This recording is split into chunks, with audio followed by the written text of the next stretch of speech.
So we first became involved with this project through the RIBA, which set up a new scheme called Architecture Ambassadors, which puts architectural practices in touch with schools and tries to introduce architecture into the curriculum at an earlier stage as possible.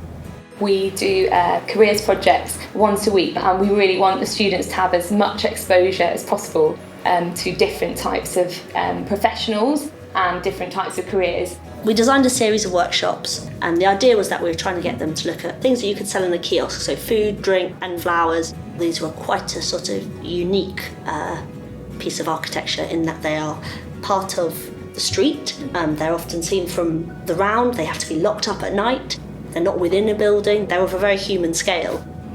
They created their own businesses, which each had a backstory with a character that they were designing for, and they came up with some great names for their businesses. So from there, that gives them a really good starting point to think about creating a brief and a really strong direction and a focus for designing a project, which is what we do in architecture all the time.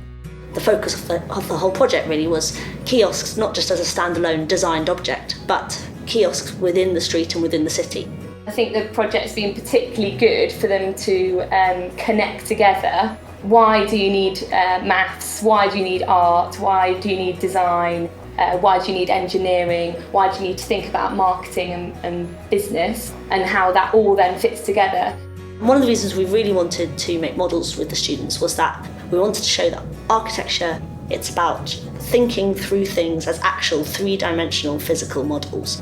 This is a really nice, large chunk of time where they're being creative and they're using tools that they might not have used before. They're developing the dexterity in their fingers, they're exploring different materials and actually creating something that they can be proud of. I didn't really know much about architecture before because I wasn't really a creative type of person, but this kind of gave me a chance to kind of like get used to me being creative and know what architecture was really about.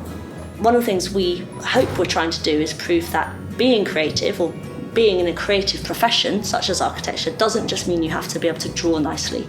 It's about problem solving, it's about working out briefs, it's about learning how to communicate your ideas. And these are all things that we try to talk to the students about and hopefully get them to do as well throughout the series of workshops that we've been doing. So the professionals from Archio have created some really good input for our students, and they've brought in real life examples that then the students can then talk about and think about critically and analyse.